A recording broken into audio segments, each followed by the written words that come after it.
Hello everyone, welcome to रिसर्वाइस academy. और आज का जो क्लास है उसमें हम डिस्कस करेंगे ऑप्शन पेपर पब्लिक एड के बारे में। पब्लिक एड को हम लोक प्रशासन भी बोलते हैं और ये बहुत ही पॉपुलर ऑप्शन है अमंग सिविल सर्विसेज एस्पिरेंट।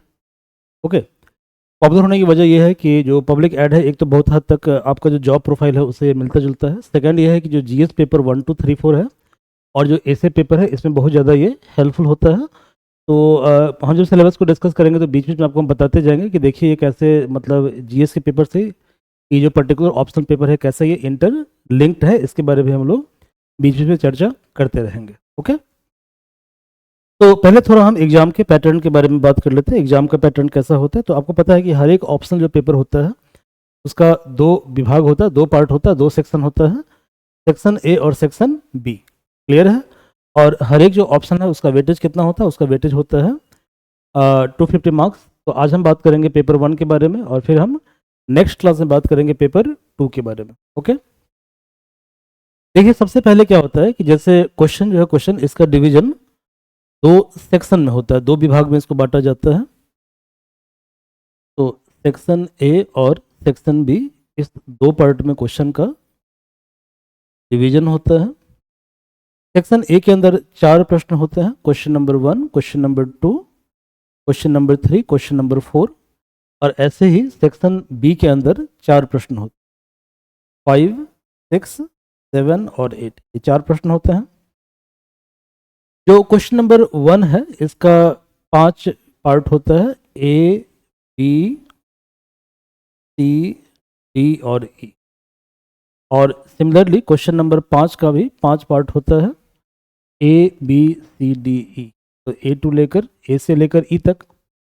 और क्वेश्चन 2, 3, 4 और 6, 7, 8 इसका 3 पार्ट होता है, ए, बी। ओके, क्वेश्चन 1 और 5 कंपलसरी है, मतलब इसे आपको किसी भी सिचुएशन में सॉल्व करना ही करना है। तो question 1 and 5 are compulsory, question 1 and 5 are compulsory. अब यहाँ पे 5-5 क्वेश्चन है, तो हर एक क्वेश्चन का वेटेज होता है 10 मार्क। तो 10 इंटू 5 दैट इज 50 मार्क का क्वेश्चन नंबर 1 हो गया, और 10 इंटू 5 मतलब 50 मार्क का क्वेश्चन नंबर 5 हो गया, मतलब ये क्वेश्चन हो गया 100 मार्क। क्लियर है? अब पैटर्न को समझिए जरा, ठीक है। अब क्या करना है, 1-5 को तो लिखना ही लिखना है। जो 2, 3, 4 है, 6, 7, 8 है, इसमें 3 पार्ट होगा, ए, बी, सी। क्वेश्चन ए जो है इसका वेटेज होगा 20 मार्क्स। अभी तक जो पैटर्न है 2025 तक का, इसका वेटेज है 15 मार्क्स और इसका वेटेज है 15 मार्क्स, यानी कि 20 plus 15 plus 15 that is 30, that is 50 marks. तो ये 50 मार्क का, और कितना क्वेश्चन करना है, 3 क्वेश्चन करना है। तो 50 इंटू 3 मतलब 150। अब ये 3 क्वेश्चन कैसे करना है, तो 3 क्वेश्चन कैसे करना है, तो सेक्शन ए जो है, सेक्शन ए, यदि यहाँ से आप एक क्वेश्चन का चयन करते हैं तो यहाँ से 2 प्रश्नों का चयन करना है, और यदि यहाँ से आप 2 प्रश्न का चयन करते हैं तो यहाँ से एक प्रश्न का चयन करना है। ये तरीका होता है, ठीक है, क्वेश्चन को एड्रेस करने का। ओके, तो 2, 3, 4 में से यदि एक करेंगे सिलेक्ट तो यहाँ से 2 सिलेक्ट करना पड़ेगा, और यहाँ से 2 सिलेक्ट करेंगे तो यहाँ से एक सिलेक्ट करना पड़ेगा, ठीक है। तो इस तरह से एट द मोस्ट आपको कितने क्वेश्चन को आंसर करना है, सिर्फ 3 क्वेश्चन को एड्रेस करना है। 150 यानी 250 मार्क, ये एग्जाम का पैटर्न होता है। ओके, चलिए सेक्शन ए, सेक्शन बी दोनों के चैप्टर को हम अलग अलग डिस्कस कर लेते हैं। तो सेक्शन ए के अंदर टोटल 6 चैप्टर हैं। पहला चैप्टर है इंट्रोडक्शन ऑफ पब्लिक एड, मतलब पब्लिक एड का शुरुआत कैसे हुआ। एडमिनिस्ट्रेटिव थिंकर, ये काफ़ी इंपॉर्टेंट है, मतलब पब्लिक एड के अंदर कौन कौन से थिंकर हुए, कैसे कैसे पब्लिक एड की थ्योरी का इवोल्यूशन हुआ है, और कौन से समय में कौन से थिंकर आए हैं। एडमिनिस्ट्रेटिव बिहेवियर क्या होता है, इसके बारे में हम लोग पढ़ेंगे। ऑर्गेनाइजेशन थ्योरी क्या होती है, ऑर्गेनाइजेशन के अंदर कैसे फिक्स किया जाता है अकाउंटेबिलिटी को, और कंट्रोल मैकेनिज्म कैसे डेवलप किया जाता है, एंड एडमिनिस्ट्रेटिव लॉ का कॉन्सेप्ट क्या है, इस कॉन्सेप्ट का इम्प्लीकेशन क्या है, इसका एप्लीकेशन पार्ट क्या है, ये हमें डिस्कस करना। सेक्शन बी के अंदर टोटल 6 चैप्टर हैं। पहला चैप्टर है कॉम्पैरेटिव पब्लिक एडमिनिस्ट्रेशन। यहाँ पे क्या करना है, जो पब्लिक एडमिनिस्ट्रेशन है, अमेरिकन पब्लिक एडमिनिस्ट्रेशन, क्योंकि पब्लिक एड की शुरुआत वुडरो विल्सन के एसे से हुई अमेरिका के अंदर, उसे हमें डिस्कस करना है डेवलपिंग कंट्री से। इसके बाद डेवलपमेंट डायनामिक्स क्या होता है, ठीक है, personal administration, public policy, technique of administrative improvement और फाइनेंशियल एडमिनिस्ट्रेशन। क्लियर है? ये 6 चैप्टर सेक्शन बी के अंदर है। तो सेक्शन ए 125 मार्क्स का है और section B 125 marks. Now come to the point. First chapter है पब्लिक एड इंट्रोडक्शन, इसको थोड़ा सा हम समझने की कोशिश करते हैं। तो अमेरिका में क्या हुआ, अमेरिका में एक कुछ प्रॉब्लम चल रहा था, उस प्रॉब्लम को एड्रेस करने के लिए वुडरो विल्सन ने एक एसे लिखा, उस एसे का नाम था द स्टडी ऑफ एडमिनिस्ट्रेशन, और ये एसे लिखा गया 1887 में वुडरो विल्सन के द्वारा।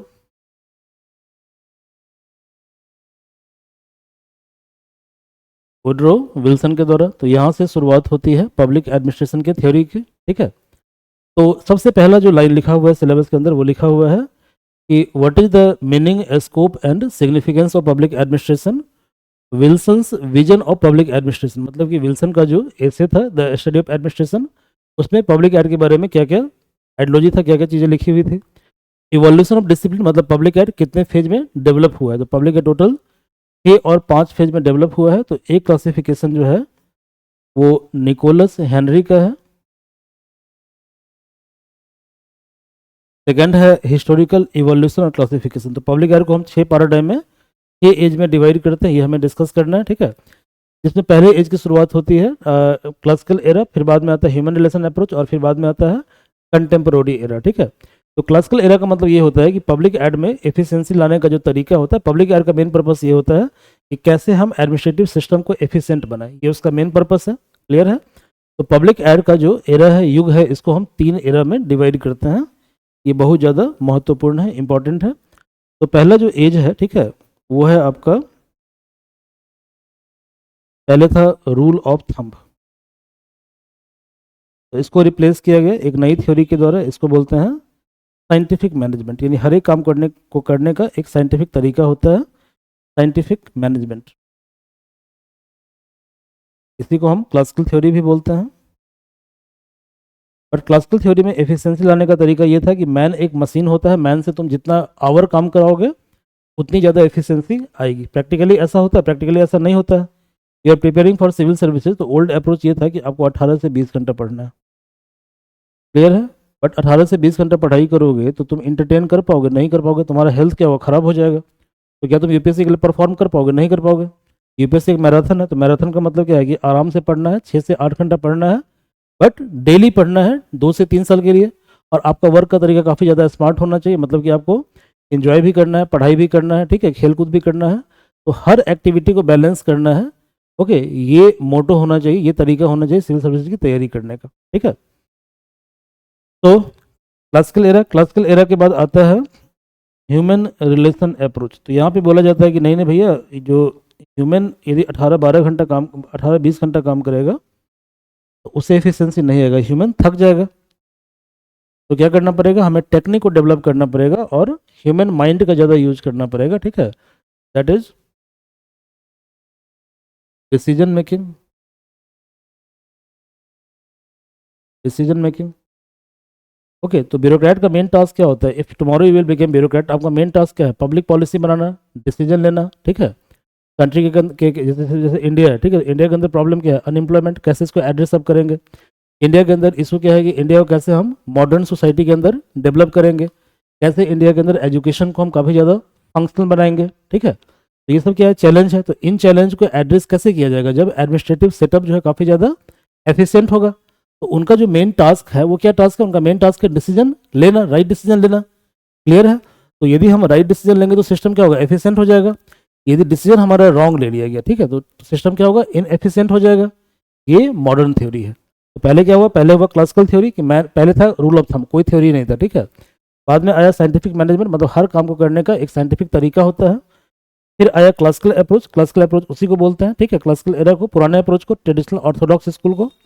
मॉडर्न टाइम में आया ह्यूमन रिलेशन अप्रोच, मतलब ह्यूमन का जो है, ठीक है, वर्क के साथ साथ ह्यूमन का कुछ साइकोलॉजिकल नीड होता है, फिजियोलॉजिकल नीड होता है, ठीक है।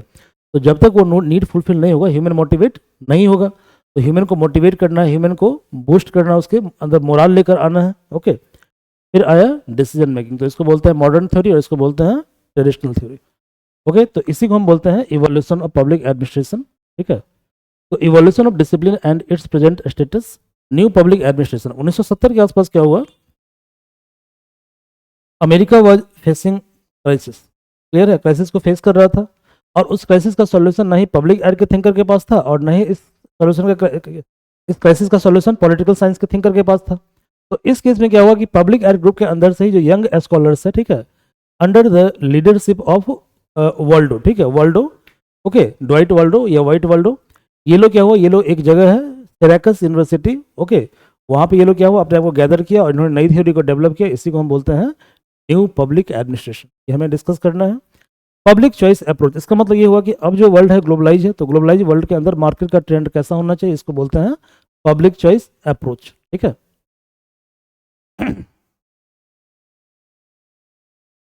पब्लिक चॉइस अप्रोच दो बार लिखा गया है। चैलेंज क्या क्या है, लिबरलाइजेशन, प्राइवेटाइजेशन और ग्लोबलाइजेशन। लिबरलाइजेशन का मतलब होता है इकोनॉमी को फ्री करना, ठीक है, यानी इकोनॉमी के ऊपर से गवर्नमेंट के कंट्रोल को कम करना, that is called liberalisation. Privatisation का मतलब क्या होता है, इसका मतलब ये होता है कि कंपनी का निजीकरण करना, मतलब कंपनी अब सरकारी नहीं होंगी, कंपनी को अब प्राइवेटाइज किया जाएगा, प्राइवेट हैंड को हैंड ओवर कर दिया जाएगा, और इसी पे बेस्ड होता है public private partnership, PPP model, okay. Globalisation का मतलब क्या होता है कि देश की इकोनॉमी को ग्लोबल इकोनॉमी के साथ जोड़ना, दैट इज कॉल्ड ग्लोबलाइजेशन, ठीक है, ग्लोबलाइजेशन। तो इसमें क्या क्या दिक्कतें हैं। गुड गवर्नेंस क्या होता है, तो देखो पहले क्या था, गवर्नमेंट था। गवर्नमेंट का मतलब क्या होता था, गवर्नमेंट का मतलब होता था लेजिस्लेटिव, एग्जीक्यूटिव और जुडिशरी। बट जो लेजिस्लेटिव, एग्जीक्यूटिव और जुडिशरी है, इसके द्वारा जो रूल बनाया जा रहा है, क्या उसमें जनता का से है, तो जनता का से तो है, लेकिन जनता का से कैसा है, इनडायरेक्ट से है, ठीक है। तो जनता के से को डायरेक्ट करने के लिए, मतलब कि जनता की भागीदारी को बढ़ाने के लिए क्या करना पड़ेगा, हमें एक नए मॉडल को लेकर आना पड़ेगा। उसको हम बोलते हैं नेटवर्क गवर्नमेंट। क्या बोलते हैं, नेटवर्क गवर्नमेंट। अब ये जो नया मीडियम है वो क्या होगा, मीडिया होगा, सोशल मीडिया होगा, ठीक है, या मतलब ट्रेडिशनल मीडिया होगा, आ रहा समझ में। तो मीडिया क्या करेगा, मीडिया हमारी आवाज़ को पहुंचाएगा गवर्नमेंट तक, क्लियर है। जो सिविल सोसाइटी है हमारी बात को पहुंचाएगा गवर्नमेंट तक, पॉलिटिकल पार्टी हमारी बात को पहुंचाएगा गवर्नमेंट तक। तो इस तरह की गवर्नमेंट का जो अप्रोच है उसको बोलते हैं गवर्नेंस अप्रोच, ओके। और गवर्नेंस गुड कैसे होगा, ओके, इसका जो एलिमेंट है इसको बोलते हैं गुड गवर्नेंस अप्रोच। और इस कॉन्सेप्ट को 90s में प्रपोनेंट किया गया था वर्ल्ड बैंक के द्वारा। इसके बारे में हमें स्टडी करना है। न्यू पब्लिक मैनेजमेंट, तो ये कॉन्सेप्ट आपको ग्लोबलाइजेशन से संबंधित है कि ग्लोबलाइज्ड एरा के अंदर जो है गुड्स और सर्विस को जो डिलीवर किया जाएगा उसका मैकेनिज्म क्या होगा, ताकि गुड्स एंड सर्विस का डिलीवरी क्या हो, बहुत ज़्यादा एफिशिएंट हो। इसको बोलते हैं new public management, okay. Second chapter है एडमिनिस्ट्रेटिव थॉट। ऑलरेडी आपको हम पढ़ा चुके हैं कि सबसे पहले आया था साइंटिफिक मैनेजमेंट थ्योरी और साइंटिफिक मैनेजमेंट मूवमेंट, इसी को हम क्लासिकल एरा बोलते हैं। इस समय की थ्योरी को हम बोलते हैं क्लासिकल थ्योरी। इस समय बहुत सारे थिंकर है, जैसे कि टेलर आया, फायोल आए, गुलिक एंड उर्विक आए, ये सब थिंकर का नाम है, ठीक है। इससे घबराने की जरूरत आपको नहीं है, ठीक है। जब कोर्स का पार्ट बन जाओगे it became very easy.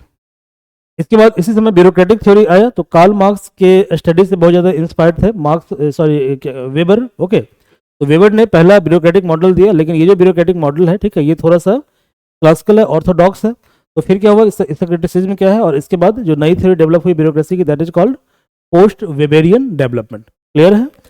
Dynamic administration, जो डायनेमिक एडमिनिस्ट्रेशन वो क्या करता है, वो क्लासिकल एरा और ह्यूमन रिलेशन दोनों को लिंक करता है, उसको बोलते हैं डायनेमिक एडमिनिस्ट्रेशन। और इसके जो मेन पायोनियर है, पायोनियर उनका नाम क्या है, मेरी पार्कर फॉलेट। क्या नाम है इनका, मेरी पार्कर फॉलेट। फिर आया ह्यूमन रिलेशन स्कूल। यहाँ पे मेन जो स्कूल है, मतलब इसके प्रोपाउंडर है इल्टन मायो, ये थिंकर है। Others, what are the function of executive, मतलब एग्जीक्यूटिव का मेन काम क्या होता है, एग्जीक्यूटिव मतलब मैनेजर, मैनेजर का मेन काम क्या होता है, ब्यूरोक्रेट क्या है, मैनेजर है, उसका मेन काम होता है कि टॉप लेवल पे डिसीजन लेना। और डिसीजन लेने का मतलब क्या होता है कि यू हैव वेरियस ऑल्टरनेटिव, और उसमें से जो बेस्ट सुटेबल अल्टरनेटिव है उसको क्या करोगे, उसको आप चूज करोगे, that is called decision making theory. For example suppose करो कि आपको पब्लिक एडर क्लास ज्वाइन करना है, ओके। अब इसको मार्केटिंग मत समझ लेना भाई, ठीक है। तो if you have to join the class of public administration, ठीक है, हमारे यहाँ कोर्स 1 ईयर का है, हमारे यहाँ फी भी काफ़ी कम है, और आप दरभंगा के रहने वाले हो, मैं दरभंगा में बेस्ड हूँ, ठीक है। आप दरभंगा के रहने वाले हो तो क्या होगा कि घर पे आपको अच्छा खाना मिलेगा, घर से आना जाना काफ़ी आपके लिए कन्वीनियंस हो जाएगा, ठीक है। लेकिन यदि मान लो आप क्लास करते हो बाहर बियॉन्ड दरभंगा, तो वहाँ पे क्या है कि एक तो क्राउड बहुत ज़्यादा होगा, ओके। सेकेंड क्या है कि हो सकता है कि वहाँ पे मतलब भीड़ के कारण आप टीचर से फेस टू फेस इंटरेक्ट नहीं कर पाओ, कोर्स का ड्यूरेशन काफ़ी शॉर्ट होगा, ओके। तो आप क्या करोगे, दोनों जगह कंपेयर करोगे ना कि यहाँ पे बेटर है या वहाँ बेटर है, ऐसा कंपेरिजन करोगे, ओके।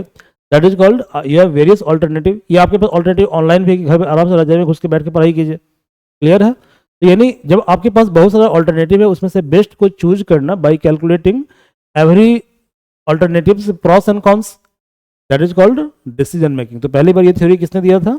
साइमन ने दिया था, साइमन डिसीजन मेकिंग थ्योरी। तो ये कहते हैं कि जो एडमिनिस्ट्रेटिव जो एडमिनिस्ट्रेशन के अंदर है, जो ब्यूरोक्रेट है, जो एग्जीक्यूटिव है, उसका मेन काम क्या होता है? उसका मेन काम होता है डिसीजन लेना, ठीक है। पार्टिसिपेटिव मैनेजमेंट, यानी कि यही बात में एक तरह से आप इसको गवर्नेंस से मतलब मिला जुला सकते हो। तो पार्टिसिपेटिव का मतलब ये होता है कि सिर्फ एग्जीक्यूटिव की भागीदारी से सिस्टम नहीं चलता, ठीक है। सिस्टम को चलाने के लिए जो है एग्जीक्यूटिव के साथ साथ जो वहाँ पे वर्कर काम कर रहे हैं, सब ऑर्डिनेट काम कर रहे हैं, इनका भी भागीदारी होना बहुत ज़्यादा जरूरी है।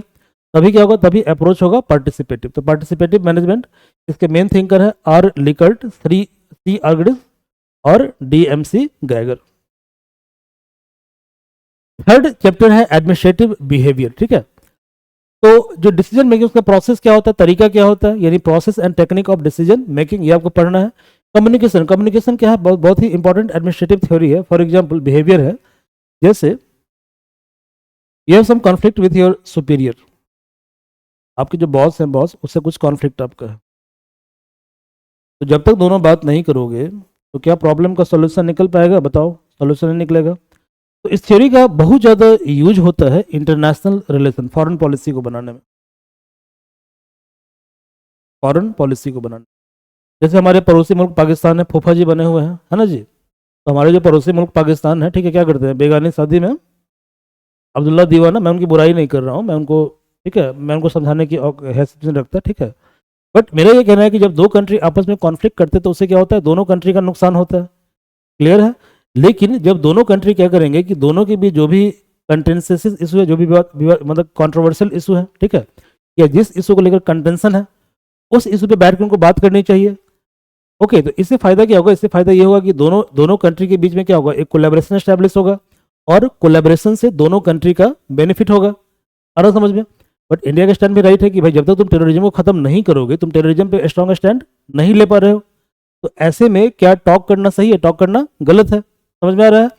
तो दैट्स वाई, ठीक है, दैट्स वाई इंडिया पाकिस्तान दोनों क्या करना चाहिए? दोनों को आपस में कम्युनिकेट करना चाहिए। तो फॉरेन पॉलिसी में इसका बहुत ज़्यादा यूज होता है। अभी रिसेंटली आपने देखा होगा कि मालदीव से हमारा रिलेशन बहुत ज़्यादा खराब हो गया था, ठीक है। तो रिसेंटली हमारा रिलेशन मालदीव से खराब हो गया था, लेकिन अब रिलेशन काफ़ी ज़्यादा स्ट्रेंथन हो रहा है। ओके, ये क्या है? ये एडमिनिस्ट्रेटिव बिहेवियर है। और बिहेवियर का कौन सा कंपोनेंट है? कम्युनिकेशन, मतलब वार्तालाप, बातचीत, डायलॉग। मोरल, मोरल का मतलब क्या होता है? तो मोरल का मतलब होता है कि एम्प्लॉई को जब तक आप बूस्टअप नहीं करोगे, जब तक उसको मोटिवेट नहीं करोगे, क्या वो परफॉर्म कर पाएगा? नहीं परफॉर्म कर पाएगा, मतलब उसकी एफिशिएंसी जो है वो लो हो जाएगी, ठीक है। तो मोरल का मतलब ये होता है कि एम्प्लॉई का जो मतलब मोटिवेशन है, उसको मोटिवेट करना, दैट इज कॉल्ड मोरल, ठीक है, उसको बूस्ट करना। मोटिवेशन थ्योरी क्या क्या है? तो उसका कंटेंट क्या होता है, प्रोसेस क्या होता है, और कंटेम्प्रेरी थ्योरी क्या है मोटिवेशन का? Theory of leadership, traditional and modern theory. Traditional theory ये था कि जो लीडर होता है वो इनबॉर्न होता है, मतलब कि जो लीडर है, मतलब जो नेता जो होता है, नेता वो जन्म से होता है। बट मॉडर्न थ्योरी क्या कहता है कि leadership is an art, leadership एक कला है, आर्ट है, और इस कला को हम लर्न कर सकते हैं और सीख सकते हैं, ठीक है। चैप्टर नंबर 4 है ऑर्गेनाइजेशन थ्योरी। ऑर्गेनाइजेशन थ्योरी में सिस्टम थ्योरी क्या होता है, कंटिजेंसी थ्योरी क्या होता है, इसके अलावा what is the structure and form of ministries, department, corporation, companies, board and commission, ad hoc and advisory body. अब यहाँ पे एक चीज जरा ध्यान दीजिए, ठीक है। मैंने आपको स्टार्टिंग में बताया था कि जो पब्लिक एड है उसका सिलेबस जीएस से मैच करता है। अब ये जो पूरा चैप्टर है एडमिनिस्ट्रेटिव बिहेवियर, ये पूरी तरह से मैच करता है किससे? GS paper 4। ये पूरा एक पेपर है, इस पूरे पेपर से मैच करता है। यहाँ पर देखिए, यहाँ पर आपको पढ़ना है क्या नाम है तुम्हारा, वेबर के बारे में, ब्यूरोक्रेटिक मॉडल। ये जो ब्यूरोक्रेटिक मॉडल है, ठीक है, ये आपको पढ़ना है। जीएस पेपर 2 के अंदर सिलेबस में लिखा हुआ है role of civil services in democracy. समझ में आ रहा है? तो यहाँ पे ये लिंक हो रहा है सिलेबस, ये सिलेबस आपका लिंक हो रहा है। ओके, अगला क्या है देखिए, 5वां chapter. It is very very important chapter, 5वां चैप्टर, अकाउंटेबिलिटी एंड कंट्रोल। इसका मतलब क्या होता है? अकाउंटेबिलिटी का मतलब ये होता है कि आप जिस कार्य को कर रहे हो उस कार्य के लिए आप आंसरेबल हो।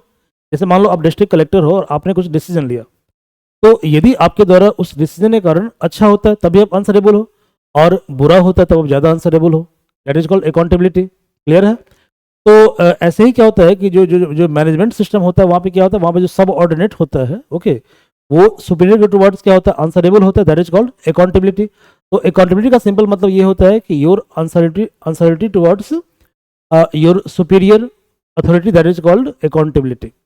तो अकाउंटेबिलिटी एक कंट्रोल मैकेनिज्म है कि अपने डोमेन को आप क्रॉस नहीं करो, मतलब आपका जो डोमेन है उसी डोमेन के अंदर आपको काम करना है, जो कार्य क्षेत्र है उस कार्य क्षेत्र के अंदर ही आपको वर्क करना है। ओके, तो कैसे पार्लियामेंट कंट्रोल करता है, कैसे पार्लियामेंट जो है फिक्स करता है अकाउंटेबिलिटी ऑफ एडमिनिस्ट्रेशन यानी ब्यूरोक्रेसी के ऊपर कैसे ये कंट्रोल लगता है, ठीक है, कैसे कैसे एग्जीक्यूटिव तय करता है अकाउंटेबिलिटी और कैसे जुडिशरी तय करता है अकाउंटेबिलिटी। जैसे फॉर एग्जांपल जब हमारे यहाँ डीमोनेटाइजेशन आया था, ओके, ये अभी हाल में ऑपरेशन सिंदूर हुआ था, तो ऑपरेशन सिंदूर के बाद जो है हमने क्या कहते हैं, हमने अथॉरिटी से क्वेश्चन करना स्टार्ट किया, या जो पार्लियामेंट है, पार्लियामेंट में क्या होता है, क्वेश्चनिंग होता है, ठीक है, तो पार्लियामेंट भी क्या करता है कि एजेंसी के ऊपर क्वेश्चन रेज करता है। आ रहा समझ में? That is called legislative control over administration. Clear है? हमारे यहाँ 2G स्कैम हुआ था, 3G स्कैम हुआ था, तो जो 2G स्कैम 3G स्कैम हुआ तो इसका मतलब ये हुआ कि इसको जो लाइसेंस को डिस्ट्रीब्यूट करने वाली जो अथॉरिटी है वो अथॉरिटी कौन है? ब्यूरोक्रेसी है। क्लियर है? तो ये जो ब्यूरोक्रेसी है, ब्यूरोक्रेसी के ऊपर कैसे कंट्रोल को फिक्स किया जाएगा पार्लियामेंट के द्वारा, that is called legislative control over the administration. कैसे सरकार PM plus council of minister कैसे कंट्रोल करता है एडमिनिस्ट्रेशन को। इसके अलावा जुडिशरी, तो जुडिशरी में बहुत सारे रिट्स होते हैं, ठीक है, जैसे आपने पढ़ा होगा फंडामेंटल राइट के अंदर habeas corpus, mandamus, prohibition, certiorari, quo warranto, ये सब रिट होता है, ठीक है। तो कैसे इस डिफरेंट रिट के द्वारा जो है कोर्ट क्या करता है, कोर्ट कंट्रोल करता है एडमिनिस्ट्रेटिव सेटअप के ऊपर, ये आपको पढ़ना है। सिटीजन और एडमिनिस्ट्रेशन ये कैसे आपस में इंटरेक्ट करते हैं, ठीक है। जैसे आजकल क्या है, आजकल जो है आपका जो जो जो जो जो अथॉरिटी होता है, ठीक है, जो ब्यूरोक्रेसी है उससे इंटरेक्ट करने का तरीका क्या है, डिजिटल है। आप मेरे से पढ़ाई कैसे करो, डिजिटल मोड में पढ़ाई कर रहे हो, ओके। पहले क्या था, पहले पढ़ाई करने का तरीका ऑफलाइन मोड था, अभी भी ऑफलाइन मोड होता है और आई थिंक वो ज़्यादा इफेक्टिव होता है, ओके। बट अब क्या है कि अब टेक्नोलॉजी के कारण जो है अब डिजिटली भी दुनिया किसी कोने में बैठ कर पढ़ाई कर सकते हो, यानी अब टीचर और स्टूडेंट के बीच का जो इंटरफेस है वो क्या है, डिजिटल है, ठीक है। तो ऐसे क्या इंटरफेस है सिटीजन और ब्यूरोक्रेसी के बीच में, एडमिनिस्ट्रेटिव सेटअप के बीच में। क्या रोल होता है मीडिया का, इंटरेस्ट ग्रुप का, वॉलंटरी ऑर्गेनाइजेशन का, सिविल सोसाइटी। सिविल सोसाइटी एक ग्रुप होता है, ठीक है, जो सरकार के ऊपर कंट्रोल रखता है, सरकार से अच्छी अच्छी बातों को मनवाता है, ठीक है, और इवन सरकार को हेल्प करता है पॉलिसी मेकिंग में, क्योंकि सिविल सोसाइटी के पास बहुत ज़्यादा अनुभव होता है पर्टिकुलर डोमेन के अंदर। सिटीजन चार्टर, इसका मतलब ये होता है जैसे कि आपने देखा होगा कि जब आप आजकल सरकारी ऑफिस के अंदर जाते हो तो वहाँ पे एक काउंटर लगा होता है, मे आई हेल्प यू, ठीक है। इसके अलावा जब आप ट्रेन के अंदर ट्रैवल करते हो तो वहाँ पे क्या होता है कि जब ट्रेन जो स्वीपर ट्रेन को क्लीन करता है तो क्लीन करने के बाद आपसे फीडबैक मैकेनिज्म लेता है, इसको बोलते हैं citizen charter, okay. Right to information, तो हमारे यहाँ एक एक्ट था ऑफिशियल सीक्रेट एक्ट 2023, ये ब्रिटिश का एक्ट था,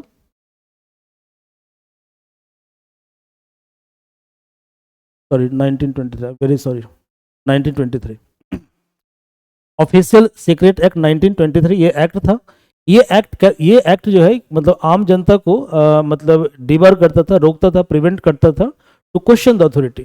बट अब 2005 में क्या हुआ, हमारे कानून आया RTI एक्ट 2005। अब ये कानून क्या करता है, आम जनता को मतलब आम जनता को ये अधिकार देता है, राइट देता है कि वो क्या कर सकता है, वो जाकर जो है क्वेश्चनिंग कर सकता है अथॉरिटी से इंफॉर्मेशन को ले सकता है, that is called right to information. Social audit, social audit का मतलब ये होता है कि जैसे कि समाज के द्वारा, ठीक है, एक सेक्शन के द्वारा ऑडिट करना, that is called social audit, ठीक है। जैसे नरेगा हो गया, बिहार में जीविका स्कीम होता है, आपका सेल्फ हेल्प ग्रुप होता है, इसके अंदर क्या होता है, सोशल ऑडिटिंग होता है, ठीक है, सोशल ऑडिट। अब देखो ये सारा का सारा जो टॉपिक आपको दिख रहा है, ठीक है, ये पूरे टॉपिक आपको पढ़ना है GS पेपर 2 गवर्नेंस के अंदर। तो गवर्नेंस से क्या हो रहा है, पूरा सिलेबस आपका मैच कर रहा है। सेम चीज़ आपको पढ़ना है GS पेपर 4 एथिक्स के अंदर। तो एथिक्स से टॉपिक क्या हो रहा है, आपका मैच हो रहा है। तो देखो ये फायदा है पब्लिक एड ऑप्शनल को चूज करने से। इसके अलावा यहाँ पे देखो concept of accountability and control, तो ये भी गवर्नेंस के अंदर आपको पढ़ना है। जैसे गवर्नेंस में आपको पढ़ना है ट्राई के बारे में, ठीक है, कॉम्पिटिशन कमीशन ऑफ इंडिया के बारे में, लेजिस्लेटिव एग्जीक्यूटिव जुडिशियल कंट्रोल ये शायद नहीं पढ़ना है, सिटीजन एडमिनिस्ट्रेशन, वॉलंटरी ऑर्गेनाइजेशन, ये सब आपको पढ़ना है GS पेपर 2 के अंदर। छठा चैप्टर है administrative law, meaning, scope and significance क्या है, what is the concept of dicey on administrative law. अब देखो एवी डाइसी जो एवी डाइसी ये आपको पढ़ना है कहाँ पे, ये आपको पढ़ना है पॉलिटी के अंदर, rule of law, article number 14 fundamental right. वहाँ भी पढ़ना है, यहाँ थोड़ा ब्रीफ में पढ़ना है, ठीक है, यहाँ थोड़ा ब्रीफ में डिस्कस करना है। डेलीगेटेड लेजिस्लेशन, इसको हम समझते हैं ये कॉन्सेप्ट क्या होता है, it is very very important concept, और इस कॉन्सेप्ट से प्रायः क्वेश्चन बार बार रिपीट होता है। अब एक चीज़ जरा समझिए इस चीज़ को, ठीक है। क्वेश्चन बैंक का रिलेवेंस क्या है, वाई क्या कहते हैं, we should always follow question bank, ठीक है। क्वेश्चन बैंक क्यों फॉलो करना चाहिए, मैं आपको एक चीज़ दिखाता हूँ, यहाँ देखिए।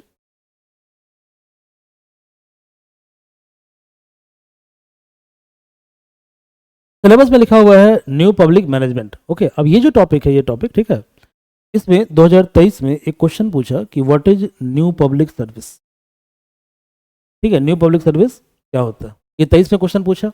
अब ये जो टॉपिक है बहुत ही कम बुक के अंदर कवर है, मैक्सिमम बुक के अंदर कवर ये टॉपिक नहीं है, ठीक है, क्योंकि सिलेबस में लिखा हुआ नहीं है, बट ये टॉपिक लिंक्ड है न्यू पब्लिक मैनेजमेंट से, ओके। 2023 में ये क्वेश्चन पूछा 15 मार्क्स का, आप क्वेश्चन बैंक उठाकर देख लीजिए, 23 के मेंस में पूछा पब्लिक एड में, ठीक है। 2025 में सेम क्वेश्चन को रिपीट किया 20 मार्क क्वेश्चन के फॉर्म में। 2025 में सेम क्वेश्चन क्या हुआ, रिपीट हुआ, कितने मार्क्स का, 20 मार्क्स का। तो यदि आपने क्वेश्चन बैंक को लगाया होता, आपने टेस्ट सीरीज को दिया होता, ठीक है, तो टेस्ट सीरीज में कहीं ना कहीं क्वेश्चन ये कवर होता, समझ में आ रहा है। तो इन कारणों से आपने क्वेश्चन तैयार किया होता, तो आपको एग्जाम में क्या होता है, एज मिल जाता, क्लियर है। बट जिन्होंने क्वेश्चन बैंक को नहीं लगाया, क्वेश्चन बैंक को सॉल्व नहीं किया, उनको एज नहीं मिल पाएगा, इसलिए क्वेश्चन बैंक को बार बार देखना बहुत ज़्यादा जरूरी है, ओके। इससे आप क्वेश्चन के ट्रेंड को समझ पाते हो। चलिए, तो एडमिनिस्ट्रेटिव लॉ, तो यहाँ पर ये जो टॉपिक है डेलीगेटेड लेजिस्लेशन के बराबर पूछता है, इसको हम जरा समझते हैं कि कॉन्सेप्ट क्या है, what is the concept of delegated legislation, ये कॉन्सेप्ट क्या है। डेलीगेट का मतलब होता है पावर को क्या करना, पावर को लोअर अथॉरिटी को डिवॉल्व करना, दैट इज कॉल्ड डेलीगेशन। अब we all are living in democratic setup, हम लोग कहाँ पे रहते हैं, हम लोग रहते हैं डेमोक्रेटिक सेटअप के अंदर, ठीक है। तो डेमोक्रेटिक सेटअप में क्या होता है, जो इलेक्टेड रिप्रेजेंटेटिव होता है वो सुपीरियर हमेशा होता है, आ रहा समझ में। तो कहने का मतलब ये हुआ कि those who are member of legislative, यानी पार्लियामेंट, लेजिस्लेटिव, पार्लियामेंट, या कोई भी जो इलेक्टेड है, ठीक है, इलेक्टेड जो रिप्रेजेंटेटिव है, पीपल का रिप्रेजेंटेटिव है, जैसे मेंबर ऑफ पार्लियामेंट हो गया, मेंबर ऑफ लेजिस्लेटिव असेंबली हो गया, ठीक है, स्टेट लेवल पर, ओके। तो जो एमएलए और एमपी हो गया, दे आर मतलब दे आर इलेक्टेड रिप्रेजेंटेटिव, तो अल्टीमेटली लॉ बनाने का जो अधिकार है इनके पास है, आ रहा समझ में। अब देखिए जो लेजिस्लेटिव है उसके अंदर में काम कौन करता है, उसके अंदर में काम करता है एग्जीक्यूटिव और एडमिनिस्ट्रेटिव बॉडी, ब्यूरोक्रेसी।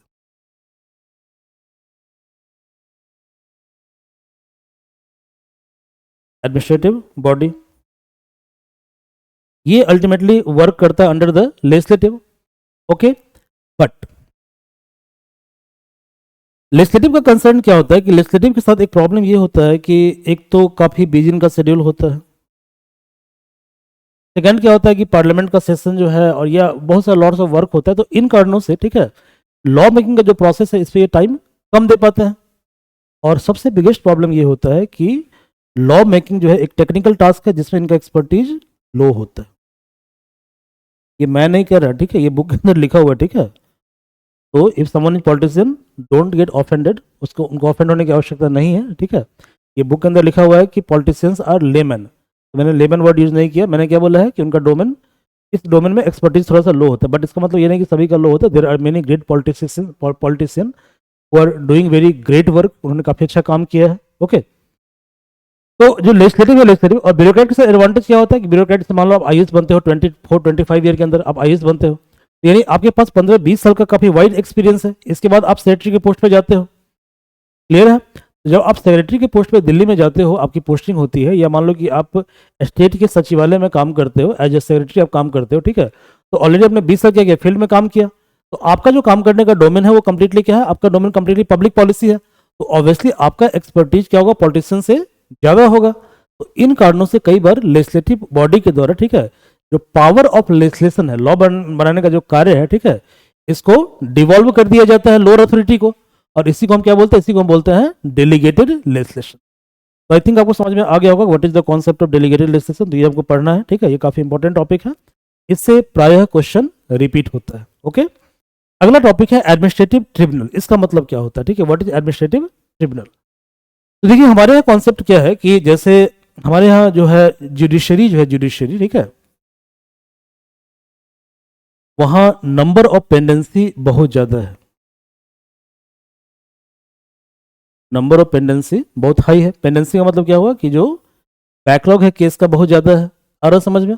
यदि केस का बैकलॉग बहुत ज़्यादा है तो हमें क्या करना पड़ेगा, we have to find out the alternative mechanism, okay, जो केस के ट्रायल के प्रोसेस को फास्ट बना पाए, ठीक है, या कुछ ऐसा मैकेनिज्म हम डेवलप करें ताकि केस कोर्ट तक नहीं जाए और आउट ऑफ कोर्ट कॉम्प्रोमाइज हो जाए। आ रहा समझ में? आउट ऑफ कोर्ट जो है प्रॉब्लम का रिमेडी हो जाए, ओके। तो इसके लिए एक मैकेनिज्म आया जिसका नाम है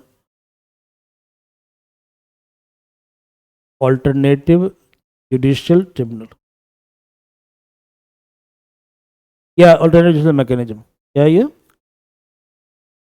ऑल्टरनेटिव जुडिशियल मैकेनिज्म। जैसे फॉर एग्जांपल, आप किसी कंपनी से पंखा खरीदे, पंखा खराब हो गया, ठीक है, और कंपनी वाला क्या कर रहा है कि पंखा वापस आपको नहीं दे रहा है, पंखा के बदले पैसा आपको नहीं दे रहा है, तो क्या हुआ? आपके साथ चीट हुआ ना। तो अब चीट हुआ तो उसके लिए आप कोर्ट जाओगे तो वहाँ पे क्या होगा? पेंडेंसी बहुत ज़्यादा बढ़ जाएगा। आ रहा समझ में? तो इसके लिए बनाया गया कंज्यूमर फोरम। क्या बनाया गया? कंज्यूमर फोरम, जो कंज्यूमर कोर्ट भी बोलते हैं। अब कंज्यूमर कोर्ट क्या करता है? कंज्यूमर कोर्ट जो है वो कोर्ट के प्रोसेस को फॉलो नहीं करता, प्रोसेस को काफी ज्यादा शॉर्ट कर देता है, ठीक है। इसको बोलते हैं ट्रिब्यूनल। क्या बोलते हैं इसको? ट्रिब्यूनल। तो ट्रिब्यूनल इज वर्किंग लाइक, क्या कहते हैं, क्वासी कोर्ट। ये कंप्लीटली कोर्ट नहीं है बल्कि आधा कोर्ट है, ये क्लियर है, हाफ कोर्ट है। अब देखो पहले लोग क्या करते थे, पहले हमारे यहाँ के लोग बहुत चालाक होते थे, अभी भी चालाक होते हैं, वो बैंक से लोन ले लिए, क्लियर है, उनको पता है कि लोन लेके भाग जाना है और फिर मामला कहाँ फंसेगा? कोर्ट के अंदर फंसेगा। तो जब कोर्ट के अंदर मामला फंसेगा तो इसका मतलब ये होगा कि कोर्ट का ट्रायल इतना लंबा है, क्लियर है, कि कोर्ट का ट्रायल इतना लंबा है कि जब तक कोर्ट का जजमेंट अगर उनका डेथ हो जाएगा और अल्टीमेटली वो क्या कहते हैं, उन्होंने जो जो जो पैसा गबन कर लिया है, ठीक है, ओके, उस जो पैसा गबन कर लिया उसको वापस करना नहीं पड़ेगा। या कई बार कोर्ट क्या होता है, सॉफ्ट हो जाता है। तो हमारे यहाँ आया आईबीसी कोर्ट। क्या आया? आईबीसी कोर्ट आया, ठीक है। तो 2016 में हमारे यहाँ आईबीसी कोड आया, आईबीसी कोड 2016, ये कोड आया। अब इसमें भी ट्रिब्यूनल होता है, तो ट्रिब्यूनल क्या करता है? ट्रिब्यूनल बोलता है कि भाई जो आपने पैसा लेकर जो भाग गया उसका सेटलमेंट अब कोर्ट के अंदर नहीं होगा, आउट ऑफ कोर्ट होगा, दैट इज कॉल्ड ट्रिब्यूनल। तो ऐसे ही एडमिनिस्ट्रेटिव सिस्टम के लिए जो ट्रिब्यूनल होता है, उनके कोर्ट उनके लिए जो ट्रिब्यूनल होता है उसको बोलते हैं कॉमन एडमिनिस्ट्रेटिव ट्रिब्यूनल, कैट, क्लियर है। तो एडमिनिस्ट्रेटर के लिए जो ट्रिब्यूनल होता है उसको बोलते हैं कॉमन एडमिनिस्ट्रेटिव ट्रिब्यूनल, कैट। तो आपको पढ़ना है इसके बारे में, कैसा कॉन्सेप्ट है। आई थिंक कॉन्सेप्ट को थोड़ा बहुत समझ में आपको आ गया होगा, कॉन्सेप्ट थोड़ा बहुत आपको समझ में आ गया होगा, ठीक है। तो आज हम लोग क्लास को यहीं पे वाइंड अप करते हैं, फिर हम लोग नेक्स्ट क्लास में जो है इसके हम पार्ट 2 को डिस्कस करेंगे, फिर हम लोग पेपर 2 को डिस्कस करेंगे, पार्ट 1 पेपर 2 पार्ट। तो thank you for your patience and before winding up the class, okay, थोड़ा सा मार्केटिंग कर ले हम लोग। तो at research wise academy the batch is available in weekend mode, मतलब कि वीकेंड मोड में सैटरडे संडे क्लास चलती है पब्लिक एड की, और UPSC CSC as well as those who are preparing for UGC NET examination, दोनों के लिए है। कोर्स जो है मतलब हम कंप्लीट करेंगे पूरा सिलेबस यूपीएससी मेंस साथ साथ यूजीसी नेट का। कोर्स का जो ड्यूरेशन है वो 1 ईयर है। कोर्स का फी बहुत ही नॉमिनल है, 35,000, ठीक है। आप यदि क्लास बाहर करते हैं, यानी कि दरभंगा से बाहर क्लास करते हैं, ओके, तो फी बहुत ज़्यादा होता है, 60-65 फी होता है। वहाँ कोर्स का ड्यूरेशन सिर्फ 3 मंथ होता है। मैं बुराई नहीं कर रहा, मैं कंपैरिजन कर रहा हूँ, इसको बुराई मत समझ लेना भाई, ठीक है। इट इज़ नॉट बुराई, इट इज़ सिंपली कंपैरिजन। क्योंकि मैंने पढ़ा है डिसीजन मेकिंग, तो क्या करना है कि आपको हमारी बात भी सुननी है और बाहर जो क्लास होता है उनकी बात को भी सुननी है, और जो आपको बेस्ट लगता है as an administrator, as a candidate, okay, आपको वो डिसीजन लेना है, ओके। तो मैं आपको ये नहीं बोल रहा हूँ कि डिसीजन मेरे फेवर में लीजिए, मैं इससे खुश जाऊँगा, ऐसा नहीं है, ओके। आपके इंटरेस्ट में जो बेस्ट है वही आप करो, ओके। तो हमारे फी है 35,000, okay, and class are available in recorded mode, live mode as well as offline mode. मैं जनरली प्रेफर करता हूँ ऑफलाइन मोड को, क्योंकि ऑफलाइन मोड में इंटरेक्शन बेटर हो पाता है, okay. But due to some circumstantial situation, if you are unable to join offline class, you may join live class, recorded class. All class have same fee structure, clear है। We are focusing on concept building, answer writing and critical thinking ability. So if you are interested to join this course, you may call on this number 7780037350. Okay, so thank you.